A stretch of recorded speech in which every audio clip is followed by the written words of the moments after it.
Hello, my dear listeners, and I'd really like to thank you for taking your time to listen to this piece.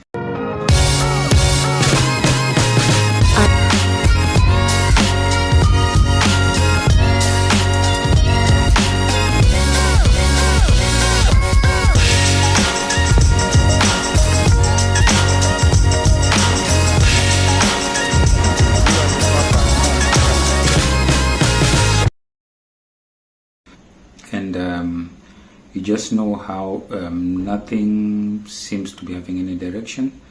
The leadership seems to be clueless, directionless. I will not cover everything, but I'm just going to give a small background on why we need to support the Gen Zs in their fight, and some of us millennials included, because we are just seeing our future being decimated right in front of our very eyes. So first of all, I would really like to, because they say knowledge is power. So as you have realized, most of our leadership is very clueless. If you listen to some of the speeches they give very flat speeches, and they don't quote any books. They do not have any reference of anything. They sometimes even their degrees come into question. Some even have PhDs, and those PhDs really come into question. And so they don't quote anything. They don't have any reference. They don't have any material that they're working from. So as they say, knowledge is power. For me, I usually read a lot, and so I'd really like to recommend this book. It's called The Fortunes of Africa. It's a 5,000 year history of the continent of Africa, and it speaks a lot, and I'm going to be referring to this book quite a number of times. I know maybe William Ruto is really surprised why the young people are not interested in those so-called quote-unquote foreign jobs. Now, the reason is this is just modern-day slavery, and I'll tell you why. Exporting jobs of whatever kind it is that you're exporting, it means that there is something very fundamentally wrong with the way the systems work in your country. So I'm just going to go back into history. Around the 15th century, or just some years before the 15th. Okay, let me just say from the year starting maybe around 1100. Let's say the year is 1300. So the year 1300, I think you've heard of this story before, but I'll just repeat it and try to make you familiar with it. There was this king from West Africa, Mansa Musa, who they claim was the richest man alive. So he had converted to the Muslim faith because of contact with Muslims who were mostly from the north of Africa, the Arabs, and they were able to come to convert. So he once went on a pilgrimage to Mecca, because those are the 5 pillars of Islam. So when he went on this pilgrimage, he had so much gold, and as he was going everywhere, because he was quite very generous, he went on giving out this gold.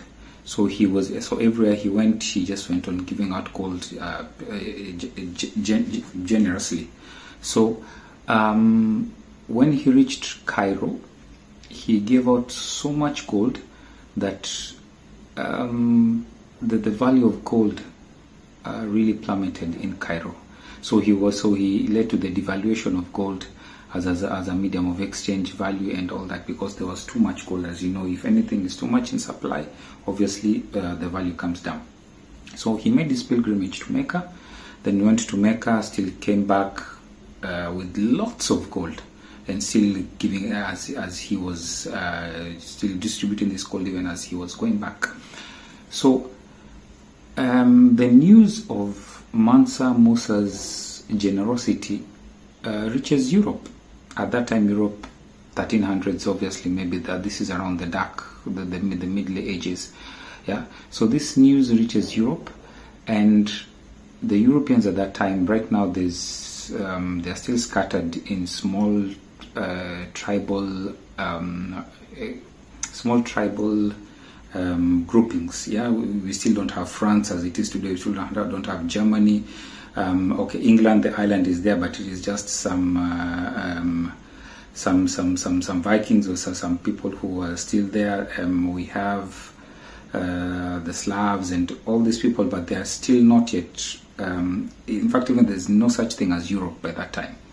So when they get to hear this, they now start asking themselves, because of their greed, they now start to ask themselves, so where did he get all this gold? And obviously, West Africa, that area of Mali, Burkina Faso, Ghana, all that area is very rich in gold deposits. So they started asking themselves, where is this El Dorado of Africa?